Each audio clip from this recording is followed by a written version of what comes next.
Paul is the global leader of EY's mining and metals business. He's been doing that for quite some time. He's been spending 20 plus years with tier one consulting companies after he spent 10 years with some of the major mining companies of our world. And he's just a really big wealth of knowledge of the industry, really big picture of what is going on in the world. And that's why I'm so happy to have him here today to tell us a bit more about what he and what EY thinks is going to happen in the next 20 years. So not even that long of a period, but I think Paul's going to tell us a bit about how drastically things are going to change.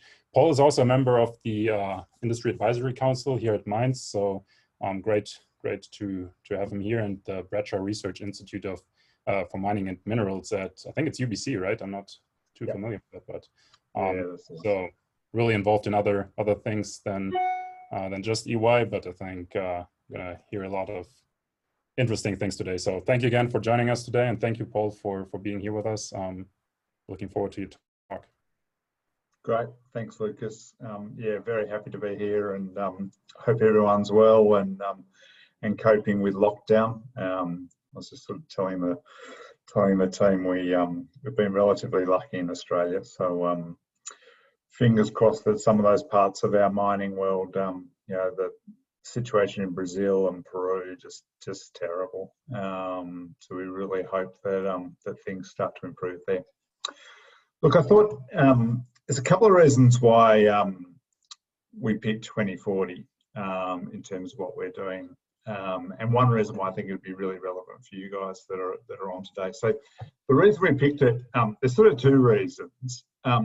One is we think technology will have moved to a point whereby it's not only business as usual, but it's actually been implemented. So one of the big issues we get in the industry is we invest so much in capital, and I'll talk about capital quite a bit, that when something new comes out, it doesn't spread across the industry as fast as we'd want, particularly if it's expensive, because we've invested billions to get a mine up to where it is. And so that time frame to sort of swap takes a decent amount of time. So even though we're good at coming up with new ideas, we're actually not that bad at innovation. Actually getting that innovation to spread across the industry is quite difficult. So 20 years is good from that perspective. But also 20 years means I'll be retired. So if I'm completely wrong, then no one will be able to come back and tell me I was completely wrong. Or if they do, I won't really care. So it was a good period to pick. I thought it was a good time frame for you guys as well, because you'll all be running mining companies by then. So look, you know, we'll have moved on and be doing something different, but you guys will be right in the thick of it. So I thought it's not a bad one to have a look at. So let me sort of move through. So we sort of need to start with what's the world going to look like, and what's the situation we're going to face when we get to this point in time. And we use this framework when we think about the future. And generally, I'm one of those people that's extremely skeptical of futurists and people that look at things.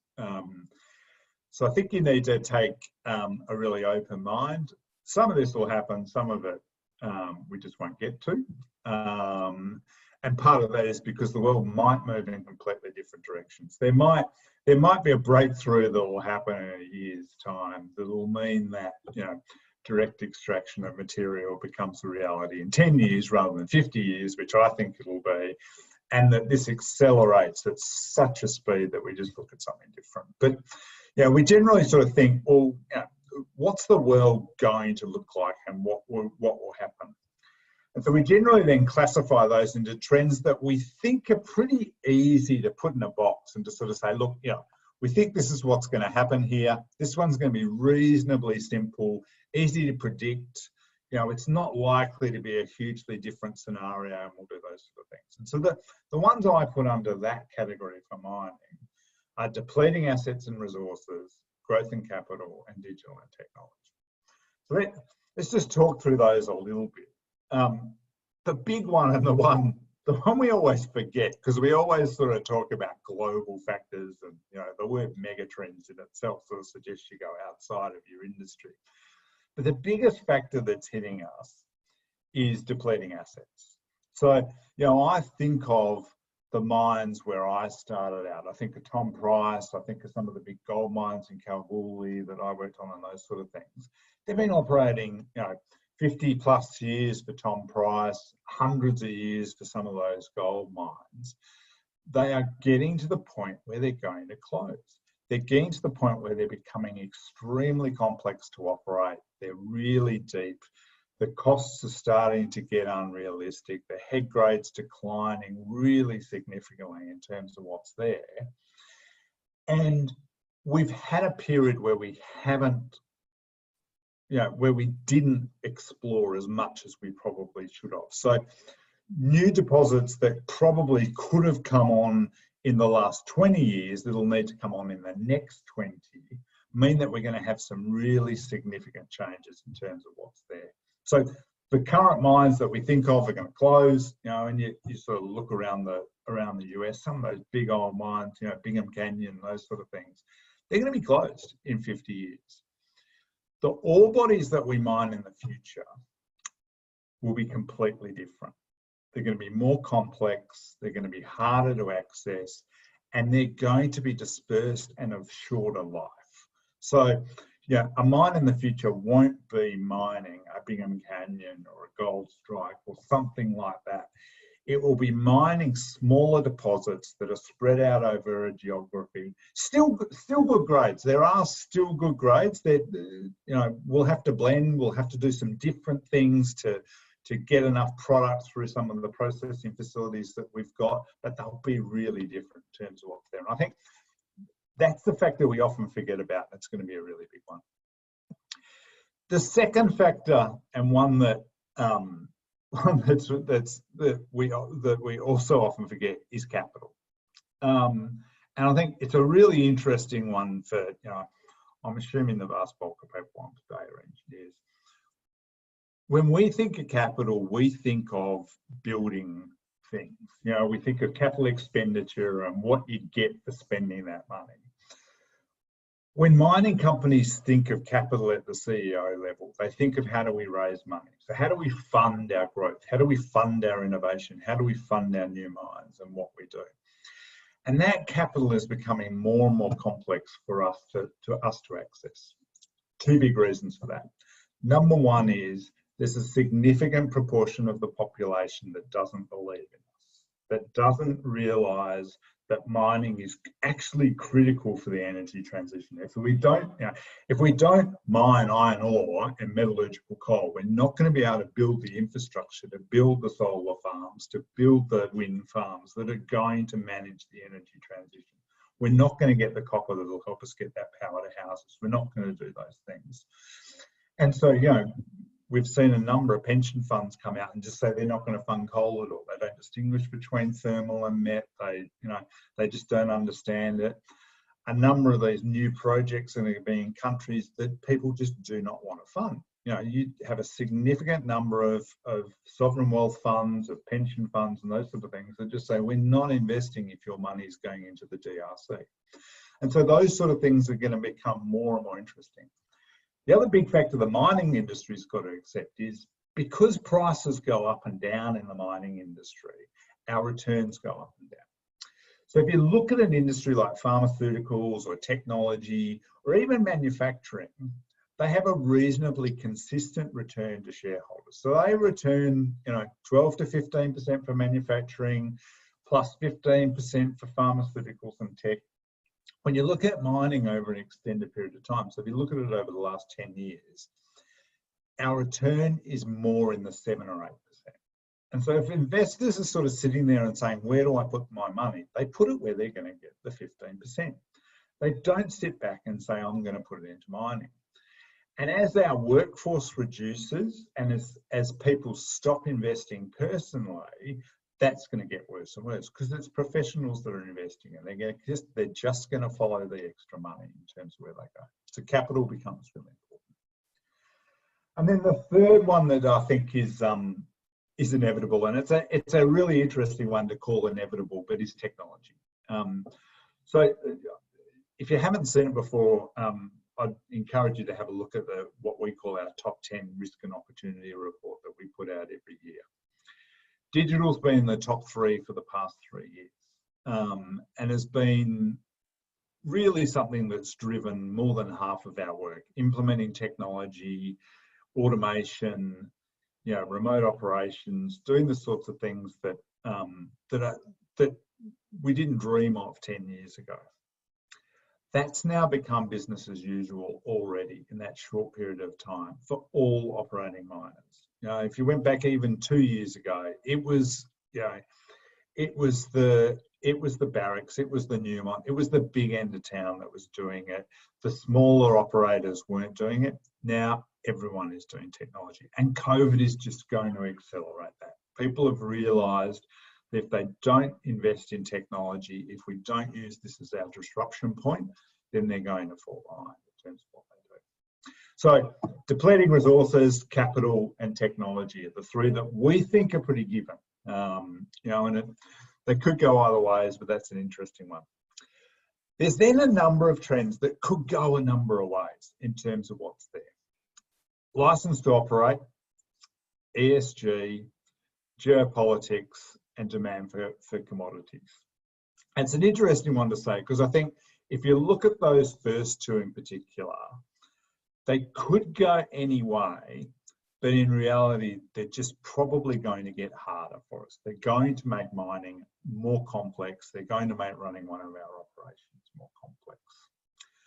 License to operate has actually been our number one risk for the last 2 years, and our survey comes out 30th of September. I just approved it last night, so I should know that. License to operate is going to be the top risk again this year. The reality is, and if you sort of think through some of those factors, we're not raising money, people don't believe in us. The brand of mining globally has declined over the last 20, 30 years. And particularly it's declined in big urban centres. I think if you move around Golden and you move around Denver, people still believe in mining. You move around New York, you move around Sydney, where I live, people just have absolutely zero understanding of what mining is about. So what they read is, Rio Tinto blew up a cave that had 40,000 years of architecture, of archaeological significance. They read about tailings dams collapsing in Brazil that killed hundreds of people. They don't hear about the fact that, Anglo American runs hospitals all through Africa and has funded programs that have been critical to eliminating polio. We haven't done a great job of promoting what we do. We haven't done a great job of promoting the economic contribution that we make. We haven't done these things really well at all.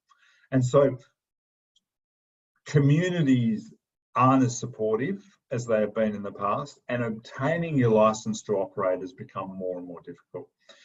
When I started in the industry, license to operate meant talking to the very local community, the traditional landowners, the local Aboriginal community, and getting their approval to proceed. These days, it's far broader. You've got to convince stakeholders right around the world in terms of what you're doing, and that's starting to get difficult in terms of what's there. Decarbonisation and the green agenda, obviously on the rise. Look, it's quite an interesting one for the mining industry. Globally, the mining industry produces somewhere around 10% of the world's carbon from our operations. But when our products are processed, we produce over 30% of the world's carbon. And it's more the first number that people are interested in, but when they start to think about the second number, there's going to be even greater impact on us. And so I think mining companies have actually done a great job looking at renewables and switching to renewables. Particularly I look at some of the fantastic work being done in Chile, and what they're doing around renewable energy and solar is just fantastic. I look at the operations that we have here in Australia. You look at the hydro operations that they've had in Canada for many years. Renewables is increasing. Renewables is becoming cheaper. The reality of renewables is its net marginal cost, once the infrastructure is built, is virtually nil. And so when that infrastructure is built and governments will invest in that infrastructure, the cost of renewable energy is going to be significantly cheaper than the cost of our current sources of energy. So we are going to go down. We're seeing hydrogen emerge as a clean source of fuel. That's going to be fantastic.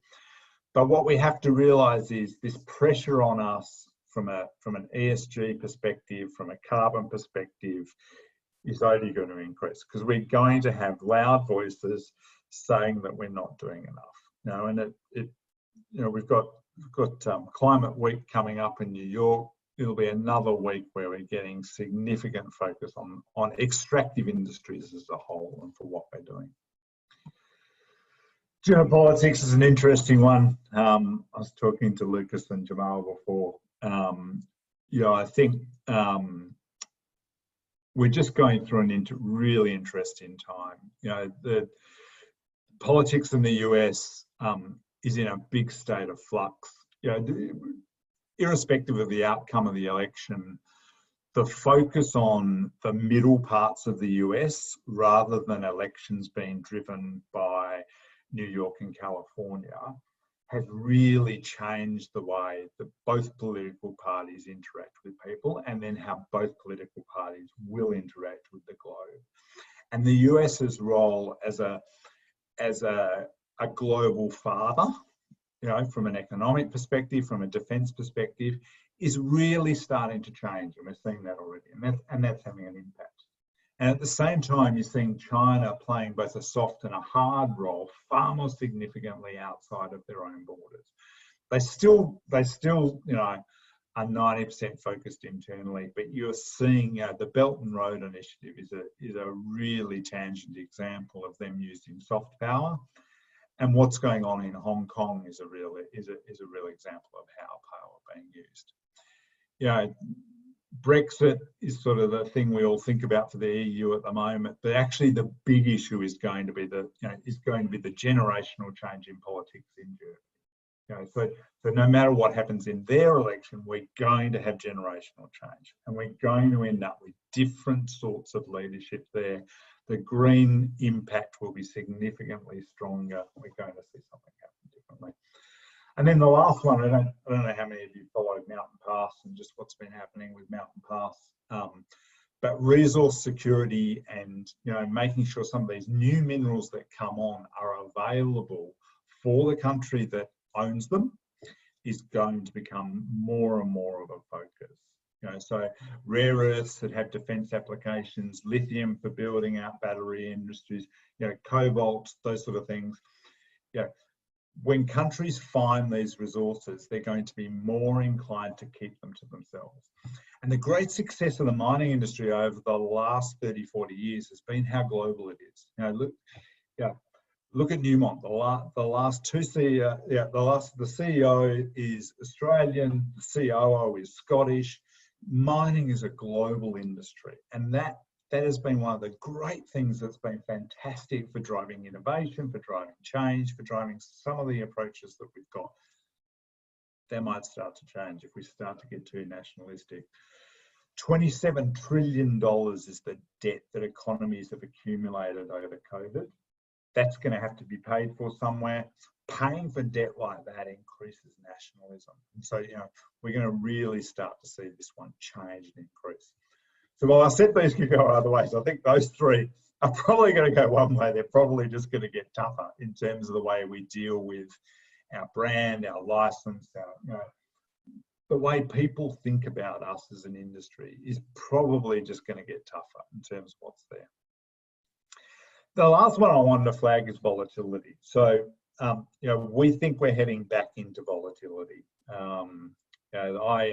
Whenever I do calls with clients, the question they really want to ask me is, where do you think the price of insert name of commodity will move to in the next year, in the next 2 years? I always sort of respond and say, if I actually knew the answer to where commodity prices are going to go to, I wouldn't be talking to you. I'd be living on my island in the Bahamas. But one thing that we can say confidently, without actually predicting the price of anything, is we're going to see volatility in terms of what's there. yeah, when you get periods where supply can be disrupted and demand can be disrupted, you have volatility. You know, you get volatility when one of those factors gets changed. We've got a period where, you know, these things are going to be disrupted on both ends. You know, you take that into account with the geopolitics and what's happening there. This is just going to get different. We've also got changing focus and the implications of those three things that I sort of said before. The other factor I think is going to drive volatility is as we get more serious and we move more to the circular economy. You know, recycling, particularly if we get to a point where we've got cheap power. So, you know, government builds the infrastructure for renewable power.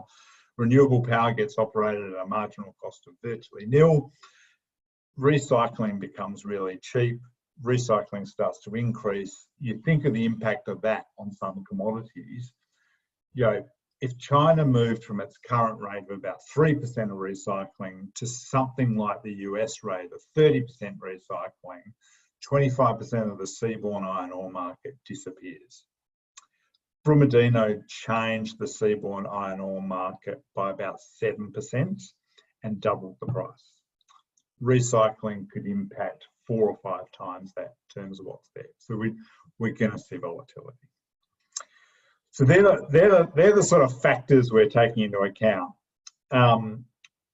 We decided to sort of merge LTO and ESG as one factor because I am a consultant, so I needed to do a 2 by 2 to be able to actually think about this.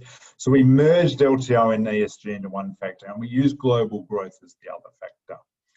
So doing that, what we did is we came up with 4 scenarios. So, and those scenarios were one where we're on this 2 by 2. We had what happens if we have this increasingly complex license to operate, greater scrutiny on environmental and those sort of things, as opposed to the world deciding, no, actually we just need growth. We're just going to let things happen. We're going to sort of push ahead.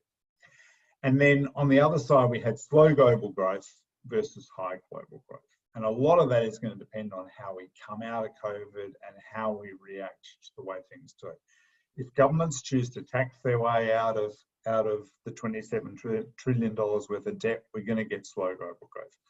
What you'll see is countries doing what China's done to come out of COVID and invest in infrastructure.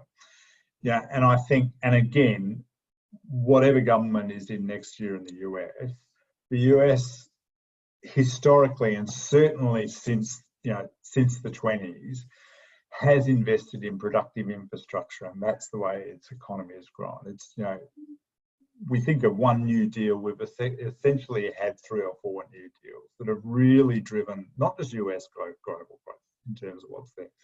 So we think that sort of thing is going to happen. So we came up with these 2 factors that sort of merge. Remember, we had those factors, you know, mines are going to disappear, capital is going to be tight, that we think are going to stay. But we looked at these ones for sort of different scenarios. And we came up with 4 scenarios. So let me just go quickly through those. I don't want to spend a lot of time on those. So the first one is low demand for commodities, but high level of regulation in terms of what's there. That drives a scenario where mining becomes survival of the fittest. So low profit margins, number of businesses start to go out of business. You know, tier 1 assets are preferred, but they're going to start to disappear. So how do we replace them? Huge regulatory barriers for mining. You know, we think this one could really drive national mining companies coming into existence. National mining companies, people often sit there and they go, oh, really? Do you think we'd move back to that? Look at the oil and gas industry. In the 1970s, the nine sisters controlled 90% of the world's production and 70% of the world's reserves.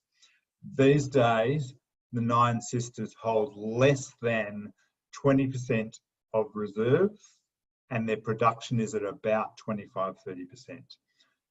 Oil and gas globally is dominated by nation states.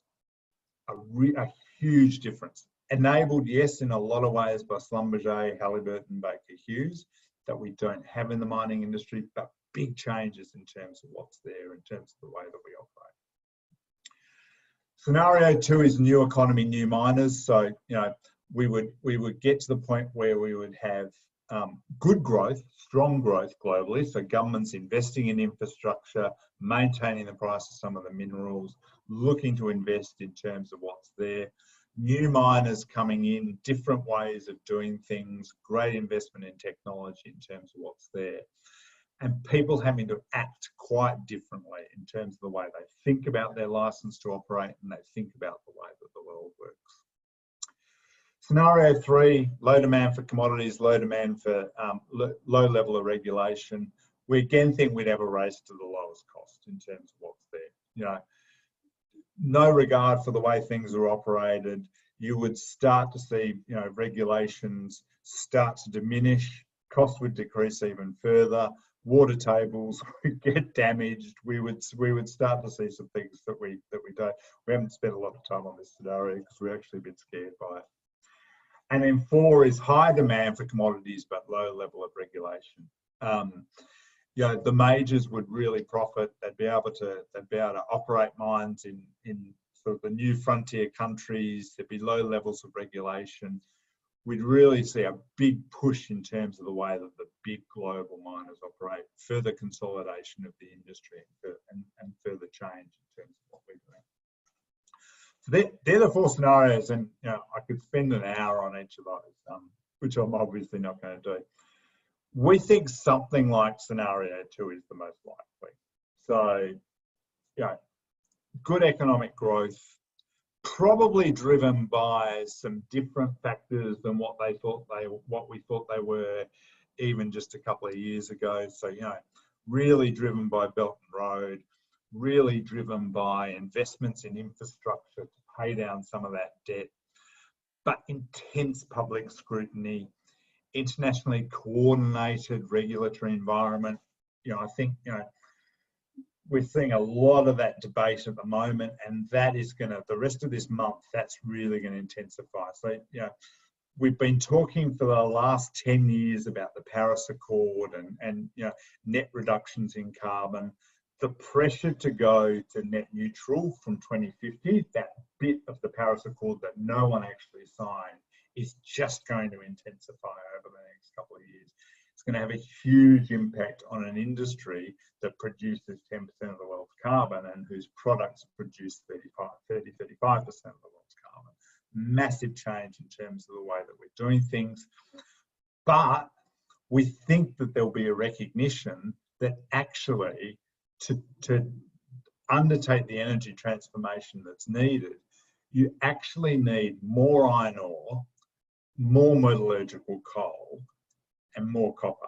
You know, one of the really interesting stats that I've sort of seen is that the amount of steel required for the US to be able to hit its initial 2030 Paris Agreement is more than the iron ore that was required in China at the start of this century to drive their growth and to drive that sort of 10-15% growth that we saw happening that led to the last super cycle. So there are a number of people that think we could actually go into another super cycle to help us get through this energy transition. But it'll be a super cycle that is regulated and it's tight because we're not going to be able to open new mines. So really interesting sort of thing.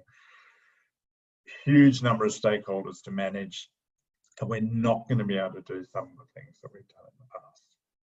So we think scenario 2 is the most likely. So what does that mean for the industry, or all of those sort of things? Look, it means an industry that looks different, and it means mines and operations that look quite different in terms of what's there. So I'm going to talk a little bit about the way end-to-end mines will look like and the way mining companies will look like and the way we sell products. If we've got time, I'll play a little video at the end, but the video is a little bit repetitive of what's in here, and I think there's probably more value in sort of talking through the journey. So if we sort of think, you know, the existing mines are going to disappear, we probably haven't spent enough on exploration. So we are already seeing, and we think we're going to continue to see, much better spending on exploration, much better realization that if you don't invest across the entire value chain, you're going to get yourself in trouble. We're going to see that investment happening by smaller end players rather than the big mining companies. I think we're going to see a period whereby, you know, the bigger mining companies won't necessarily explore, they'll acquire once a resource has been identified. And we'll be seeing it really innovative approaches to exploration in the way we're doing it. And that exploration is going to really be driven a lot more by data.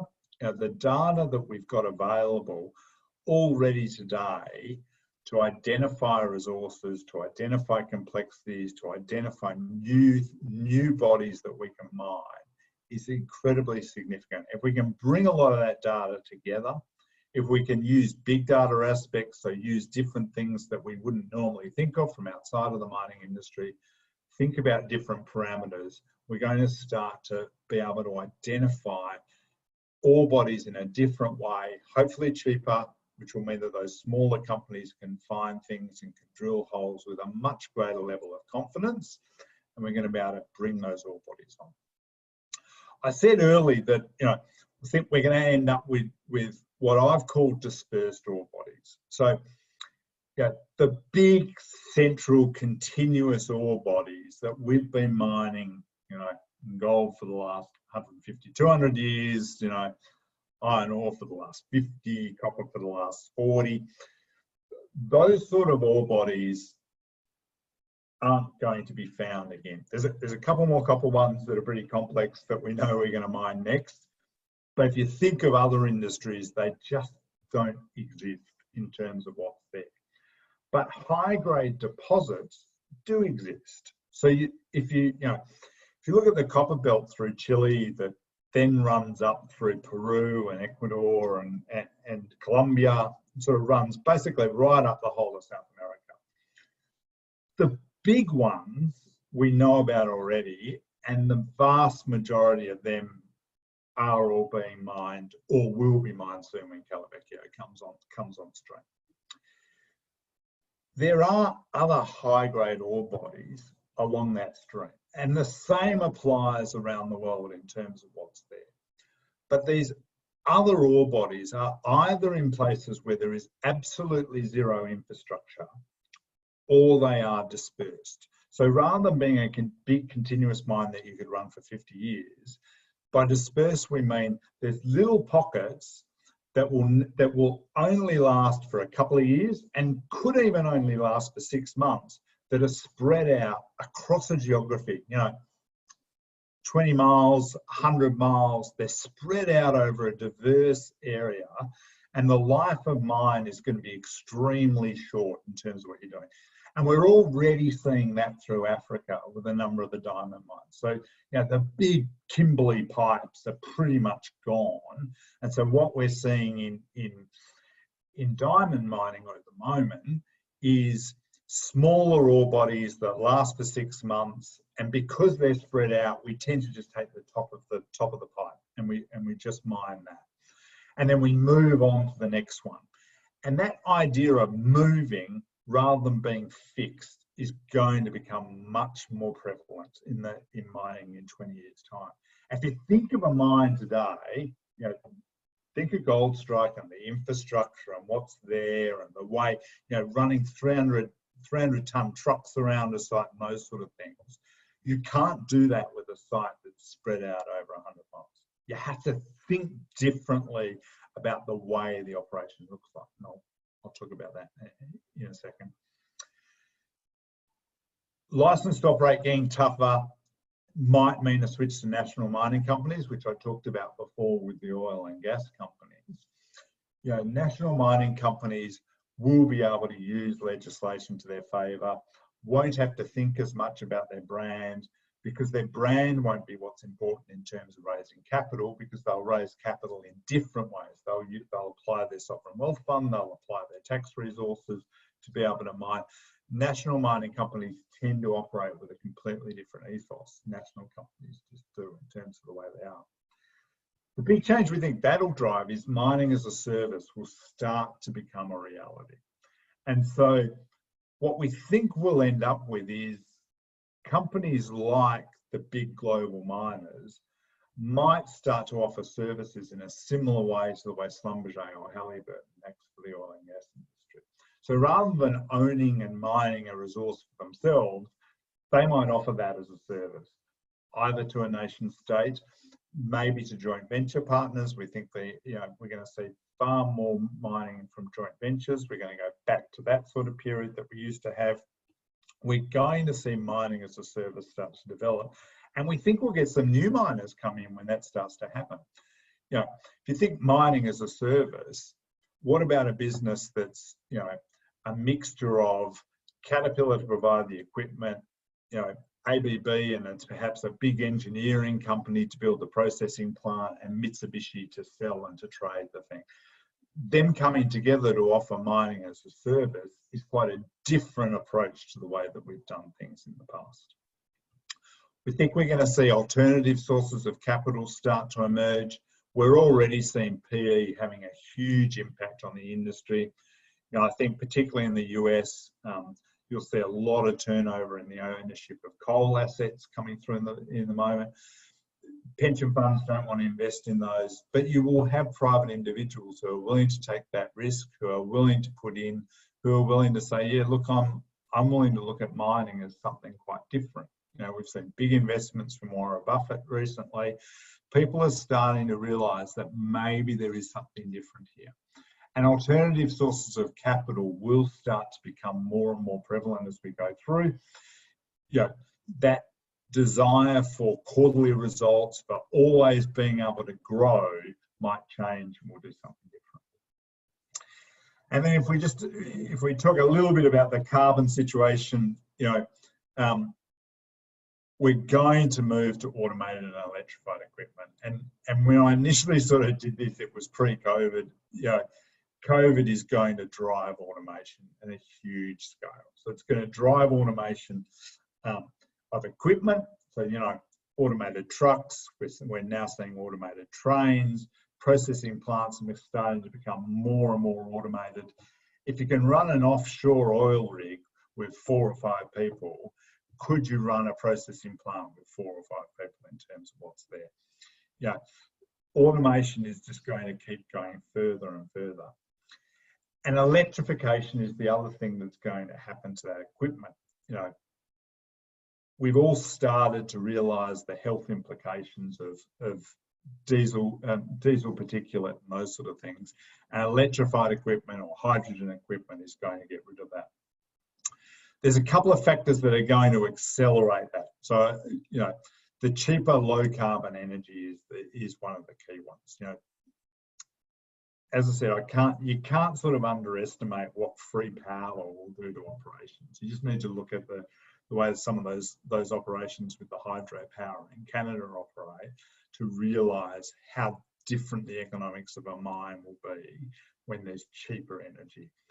I remember the first time I ever went to Canada, it was with Rio when they acquired Iron Ore Company of Canada. I was looking through the cost of the operation, and being an Australian, I was looking for a power bill that was 20-30% of costs, and just sort of turned around to the local CEO and said, "Where's the power cost?" And he said, "Oh, it's virtually free." The way that changes the economics of a mine is really significant. So let's get a bit more specific now in terms of, well, when some of those things come together, what are they going to do? The first of those big changes actually at a mine site is smaller mobile equipment. Smaller trucks, smaller digging units, smaller equipment right across the mine site. We think that the days of the big 300-ton truck will start to disappear. The key reason for that is this dispersed ore body and shorter mine lives, and the need for greater flexibility because of the complexity of some of the ore bodies that we're going to have. So if you think of a dispersed ore body spread out over a significant period, they might all be high grade, but they are going to be different qualities. The impurities in there, the geological qualities of the rocks, there are going to be differences in terms of the way that we operate. And so rather than just moving from one small ore body to another small body and moving along that progression, what we actually think we're going to see is these dispersed ore bodies, maybe not over 100 miles to start with, but maybe over 20. You're going to have a number of them open at any one time and blend ore to be able to make sure that your processing facilities work, that you can maintain productivity, that you can maintain production at a reasonable rate. So the way that you're going to have to do that is with smaller equipment that can move, that can actually get between these things and doesn't get stuck just in one site. The concept of a drag line will disappear completely in 50 years in terms of what's there, because it's just not going to have, we're just not going to have ore bodies that could do that. So smaller mobile equipment that can move between sites, that has lower impact on the ground, that has lower impact on the environment in terms of what's there, but also is bigger. And you think that smaller equipment is going to really accelerate the electrification, because the problem at the moment with electrification is you can get a 300-ton truck to move, but the battery doesn't last very long. Whereas if we're operating 50-ton trucks or 100-ton trucks, the capacity of those batteries is able to push them for a while, and you start to think about different ways you'd accelerate. So smaller equipment that sort of works through differently. I think then you're also going to end up with flexible and modular processing. So again, spread out over a period of time. Would you look at perhaps having far more in-pit crushing, far more mobile crushing, perhaps even your primary circuit being split among different areas? So rather than having a processing plant that's basically a big crusher and then big circuits as you work through, what we think the processing plant of the future will look like is 4 or 5 mobile in-pit crushing units, then perhaps 2 or 3 primary circuits where you do your initial separation, your initial screening, those sort of things in terms of what's there. And then the material will come together at a central point for the actual metal extraction or the ore extraction that you'll do. So quite modular. It's going to need to be able to be moved. So, once we've finished at one site, we'll need to move it to another site. We'll be able to need to pick it up quickly and easily, move it, reinstall. You're not going to want gaps between these things, but you're definitely going to be able to want far more flexibility than we've got at the moment. That spreading out will mean that a big central warehouse doesn't necessarily make sense. So 3D printing of spares and doing those sort of things are going to be really important as you sort of go through. So that 3D printing that we all thought was going to be the next big thing will be big, but it'll come in a few years. All of that means jobs are going to be completely different. So we did a study for the Minerals Council of Australia that looked at technology that's available today being implemented over the next 10 years. And the conclusion was that 70% of the jobs that exist at the moment in a mining operation will change. We actually think jobs will go up. And I can talk about that later if we have some time. We actually think the number of jobs will increase, but the jobs will change.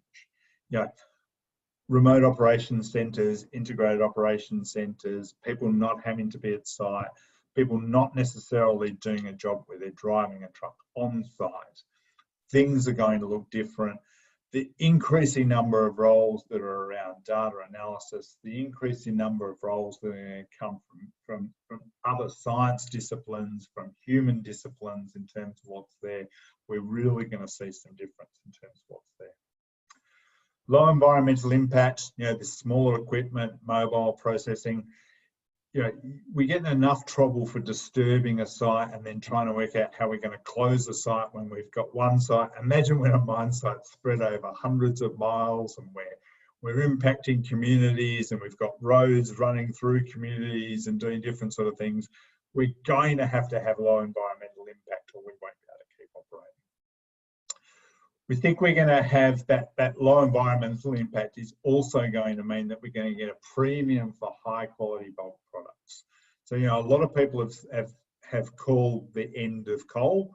You know, yes, I think coal, you can see the end, but high quality, so, you know, high calorific, low ash, thermal coal still has a significant period to run. High quality met coal, I still think has 40 or 50 years to run in terms of what's there. But what we are going to see is the customers of our customers are going to demand that our customers produce less carbon. So these scope 3 emissions and then those sort of things.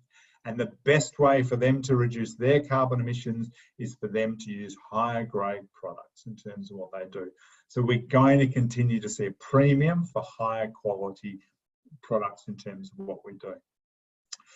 Base products, we're going to see more specialisation. We've already seen that in steel. We've already seen that in aluminium. We're going to start to see it in all of our base metal products. So rather than being able to economically produce bar or bulk products as we sort of go through for base, we're going to have to start tailoring for customers and tailoring for their requirements. Infrastructure is going to be utilised more and more by community. If we've got this high scrutiny on us, the thought that we're going to be able to keep our infrastructure just for ourselves is not going to work. And particularly when you start to think about what is that infrastructure we're going to provide for the future, we're going to have to think that we're going to have to share that.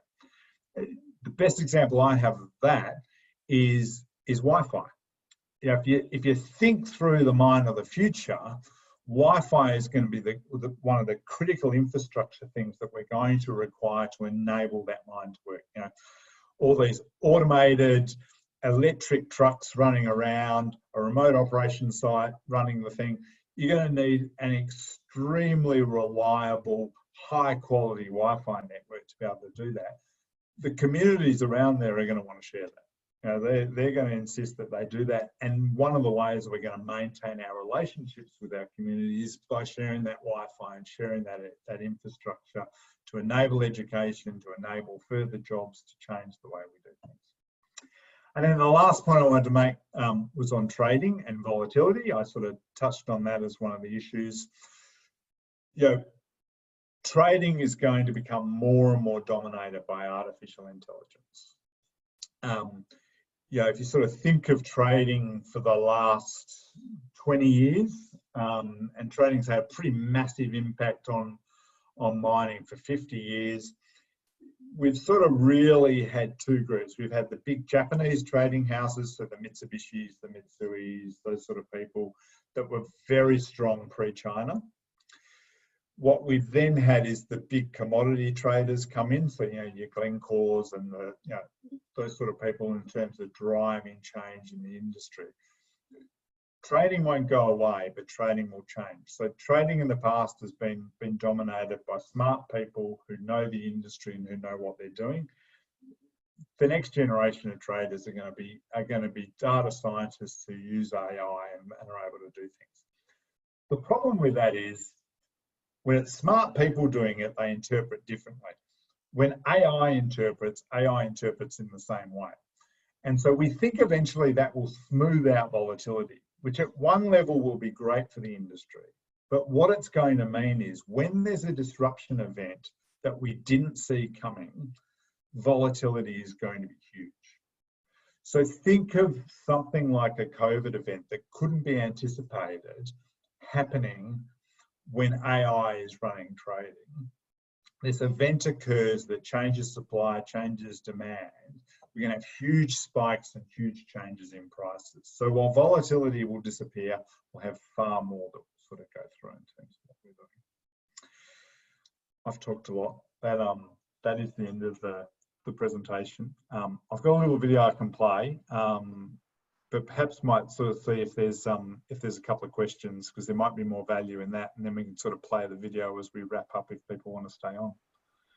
Yeah, thanks, Lucas. Good. I think there was some question. If you just want to unmute yourself, I think that would be the easiest. Just ask a question. I think Priscilla had one, and great. Hi, Priscilla. Hello. Hi, Paul. Thank you very much. I'm drinking a glass of wine to you. Thank you so much Lovely. for coming in. But you know what I didn't hear here was really some of these step transformation possibilities. Yeah. And I think you've taken a posture that a lot of people do about like mineral processing being mineral processing. Yeah. And it's not agile, it's dumb. And you have to feed it the right food or it burps or something. Yeah. So the basic sense of really rethinking completely mineral processing as a materials flow. So you're actually changing the character of the feed. So you actually change also the character of the tailings, which may make them easier to dispose of. And the issue of in-pit separation or in situ mining, where are those thresholds, those step changes that can actually change dramatically what you've predicted here? Yeah, look, I think they're beyond 20 years, but they are definitely coming.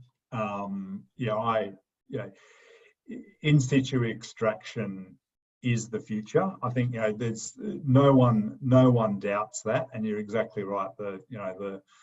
The costs that we're going to see for closing some of the operations that we're running at the moment are just so underestimated that I cannot believe it. No one is ever going to walk away from a mine site ever, and being able to do that. Most of the mines are now on care and perpetual maintenance, yeah, which breaks the social license trust as well. Absolutely. So I don't think we're doing things incrementally. Like we look at tailings dams because we had a disaster. So let's do something about that. But really, if you want substantive change, we have to do something different in the processing, different tailings. Absolutely. Look, and so it actually does, it points to one of the worries that I do have. If you look at innovation, we're doing a good job, but one of the things we've done for this report we're putting out at the end of this month is we've looked at where expenditure is going and where innovation is being announced. And the big gap is ore to metal, is that processing thing. So all of our innovation seems to be around how we find it, how we process it, or how we sell it even, with blockchain and those sort of things. And I think one of the things we've really got to do is work out what's the right model to encourage and fund innovation around processing or around extraction, and as you say, doing something differently. Because if you look, most of the technology we use for metal extraction is from the 60s or 70s. Yes. And we use incredible, if you talk through someone who has no idea of the industry, the sorts of chemicals we use to extract, and the look on their face is just shock. And they're just like, you what? And then you put that in water and you leave it there for 100 years and you run next to town. So, look, I think, you think through the history of the industry, dynamite obviously was probably the biggest innovation we ever had, but you look at those big bulk changes to what happened. It was the late 60s, early 70s, it was Bessemer, it was those sort of people that really changed the way we process. And I think we've got to think of a different way to encourage and to fund and to do those sort of things. And that, I've been having a lot of, Peter Bradshaw and I talk about this one a lot. To me, it's a real gap in the industry. So, Can I ask a follow-up, Lucas? Yeah, we had one other question, but if it's a quick one, I think. Well, I think the one thing that I've really noticed is there are many opportunities for mining companies, the big ones, to actually get involved, engage the circular economy with downstream diversification. And they're not interested by and large. Yep. They want to break the rock and do the stuff. So it seems like I try to listen for the voices in the mining industry that think about that, about how you can diversify the mining operation, make them less susceptible to commodity price fluctuations and volatility. And there's just no interest. No. So I think we need new leadership, actually. Yeah, and hopefully more collaborative leadership. And I think, you know, if we can get some diversity, I think that's one of the big things that will help us drive that collaboration, definitely. Even women. Oh, shock. Thanks, Priscilla. We had one more question from Nick, if you want to unmute. Hey, Paul, thanks for the information. Hi. Lucas, thanks for hosting this. Really appreciate both of you for putting this on. This is interesting. Paul, I work for a LiDAR manufacturer for autonomous vehicles. It's called Luminar. We just partnered with Volvo. Looking at the mining industry as well, my question for you, you mentioned that COVID is going to be driving a lot of automation through this. You know, automation's been in mining for decades now. Yeah. Do you think really the hockey stick effect that that will drive this is based on technological innovation and being able to support expansion to other vehicles and expanding the kind of operational domain that they can apply towards? Or do you think it's more of a cost thing that we'll see come with the automotive industry pushing this sort of thing? Yeah, I think capital has been the big barrier. So I think it is that cost thing. I think the other barrier, and the other one we really need to get over quickly, is a common platform. You know, so some interoperability between all these different pieces of automated equipment and doing those sort of things. You know, we need to come up with, you know, God forbid, the Microsoft of, you know, of automation, and what does that look like? If we can get interoperability, a lot of those barriers to that capital will start to disappear. And I think that'll actually be the thing that hockey sticks it, is when we get that standard and we sort of do that piece. Interesting, appreciate it. If I have time for just one quick follow-up question, I found it really interesting, at least kind of how you talk about the diverging of moving from these large ore bodies to more diversified and distributed ore bodies. What do you think mining companies and the sensor companies that support them have to do to adapt for these kind of changing environments? Is it being able to dynamically adjust on the fly to change of environments? What's your take on that? Yeah, look, I think that flexibility in terms of being able to understand different mining methods is going to be key. So I think, you know, we've really got to get away from, you know, set and forget and design. You know, really start to think through differently. What does this look like? How do we operate? You know, it needs new operating models for the business and new attitudes from the people that are in it, without a doubt. Thank you very much. Thank you, Lucas, for putting this on. This is really interesting. Yeah, sure. Thanks for joining. We got another question if you got a minute, Paul. Yeah, sure. No, happy to. Michael posted that in the chat. Do you foresee commodity prices increase due to this shift to smaller mines? It sounds like the theory is based on low energy costs and electric automated trucks, but that might not happen. Yeah, look, I mean, you know, real commodity prices, you know, will continue to go up slowly. You know, I think as mining becomes more complex, you are sort of seeing those things. You tend to see these big step changes in cost profiles, but the real cost continues to sort of go up steadily as we sort of move on in time. So I think, you know, it will continue, but over time it'll be, you know, the 2-3% on top of inflation that we've seen. Yeah, you're just going to need to continue to have some increases to continue to get people to take risks with their capital to be able to drive that. The interesting one will be, you know, customer control and what that sort of looks like, and whether the next generation of mines are funded completely differently with some of those alternative capital pieces. So, you know, you look around the world at the big iron ore miners that, cost them $40 to land a ton of iron ore in China, and they pay $100 for it.